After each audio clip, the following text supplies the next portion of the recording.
Okay, pre-calculus, in this video we're going to talk about how to evaluate trig inverses. So let me show you or remind you how when we look at our trig functions, the inverse functions can only be a portion of the original function, because if not, we can't call them trig inverse functions because it would fail the vertical line test. The x values would repeat and we can't have that. So I want you to notice in the sine function picture, I want you to notice that we're restricted between negative pi over 2 and positive pi over 2. So if you'll look at the unit circle here, positive pi over 2 is right here. So as we go this direction, that's positive. And as we go this direction, that would be negative pi over 2. And notice that it's the same thing for tangent. We're restricted between positive pi over 2 and negative pi over 2. Cosine, on the other hand, is restricted between 0 and pi. So for cosine, we're talking about 0 to pi, just right there. So I'm going to use these unit circles. I'm going to use this one for cosine inverse of x, or arc cosine of x, all right? So when we talk about notation, that's what I'm talking about. And then for this unit circle to the right, we'll use it to illustrate sine inverse or arc sine x, and tangent inverse or arc a tangent. And the reason we can use the same unit circle for sine and tangent is because the graph is restricted the same way between negative pi over 2 and positive pi over 2. So that is why we can use the same circle or the same unit circle here. So essentially what you're doing when you're evaluating trig inverses, you're thinking backwards on the unit circle. So in other words, what you're doing is now, rather than being asked, hey, what's the sine, cosine, tangent at a particular angle measure, and then you read the ordered pair, now you're going to be given either the x or y value of the ordered pair and asked for the angle measure. So this is essentially thinking backwards. All right, so let's look at this right here. A lot of students, they get confused when I start talking about just using a portion of the unit circle. So here's what I'm going to do. For the cosine unit circle here, I am going to completely eliminate the lower half. It is unnecessary. We don't need it because none of those values can occur at the cosine inverse and still be a function. We are going to do the same thing for the sine and tangent unit circle. We only deal with quadrants 1 and 4. So we are going to do the same thing here. We don't need this half of the unit circle. All right, so in looking at that, let's evaluate these functions. Let's see how this works. All right, let's evaluate these inverses. All right, so this example 1 here, we've got arc sine of radical 3 over 2. So that means if I've got arc sine, I'm going to use this unit circle here. I'm going to find where arc sine is, or I'm going to find where sine is radical 3 over 2. So remember, your ordered pairs around the unit circle are in the form xy or cosine sine. So I'm looking for this second value here. So the one that's positive radical 3 over 2 is that one right there. So the angle measure in radians is going to be pi over 3. And the measure in degrees would be 60 degrees. Yes, kids, it's that easy. All right, let's move on. Let's look at number 2, the cosine inverse of radical 2 over 2. So again, I am going to look in my unit circle, and since this is cosine, I'm going to look at my x value in my ordered pairs. So look at where this is going to be. See that right there? We've got positive radical 2 over 2. So this is occurring at pi over 4 radians, or 45 degrees. All right, sine inverse of 2. Well, if you'll notice in these ordered pairs here, at no point is the y value a 2. So this means this does not exist.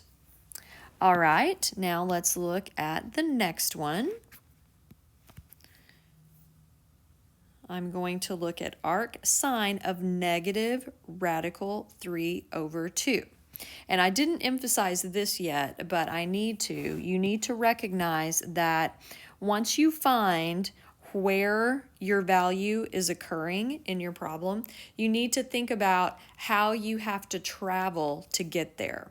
See, in this first problem, the sign for radical 3 over 2 was right here. So I traveled in the positive direction to get there. That's why my answers are positive. For the cosine radical 2 over 2, notice for cosine, regardless of where these values are, you're always traveling in a positive direction.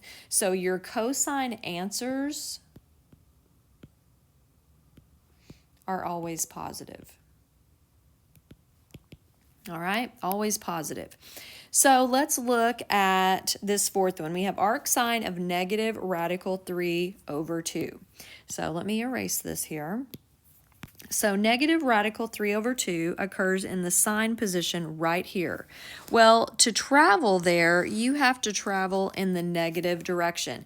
And it's about how far you're traveling, not just reading the unit circle. So you traveled in the negative direction, a negative pi over 3 radians, or a negative 60 degrees. That is how you travel. So please, please, please be careful with that.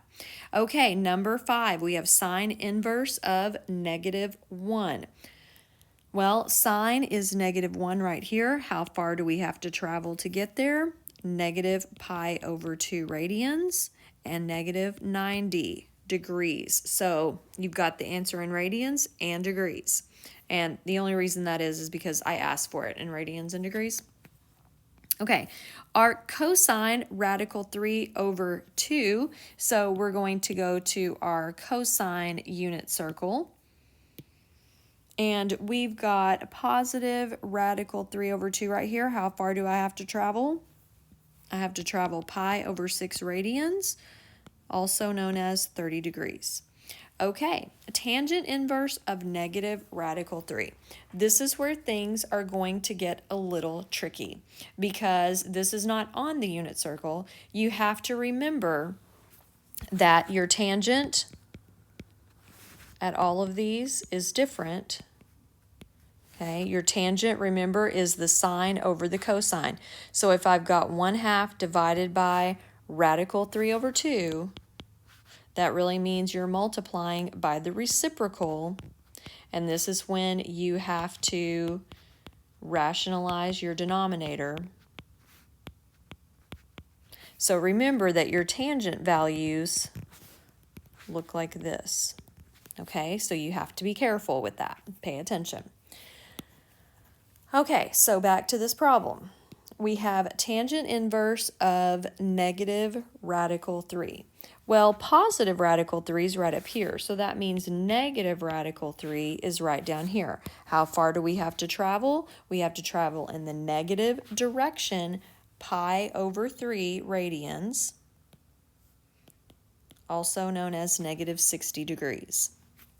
All right, arc tangent of positive 1. Well, that's going to occur right here. How far do I have to travel? In the positive direction, pi over 4 radians, or 45 degrees. Sine inverse of negative 1/2. Well, now I am going to, let me erase some of this. Now I'm going to look at negative 1/2 for sine. That occurs right here. How far do I have to travel? Negative 30 degrees, or negative pi over 6. All right, number 10, we've got cosine inverse of negative 1/2. Well, cosine is negative 1/2 right here. How far do I have to travel? Always in the positive direction. So that's going to be 2 pi, sorry, not negative, 2 pi over 3 radians, or 120 degrees. Okay, arc sine 1. Well, the cosine is 1 right here, and that's going to be at 0 radians. So 0 pi radians, 0 degrees. Okay, tangent inverse of 0. Well, remember, at this point, and this point, and this point, tangent could either be undefined or 0. So this is the only place it is going to be 0, because up here we're dividing 1 by 0, and here we're dividing negative 1 by 0. So tangent is undefined at those places. So tangent, the inverse of tangent is 0 at 0 pi radians, or 0 degrees. Okay, 13. Tangent inverse of negative 1. Well, that is going to occur right here.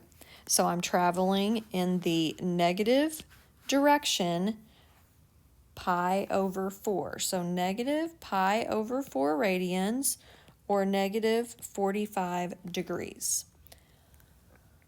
All right, 14, tangent inverse of radical 3. So that's going to be right here. So I'm traveling in the positive direction, 60 degrees, or pi over 3 radians.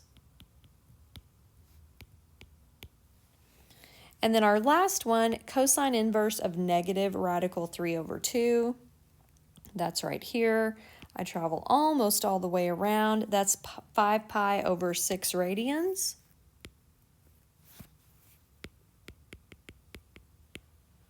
And in degrees, 150. Easy peasy.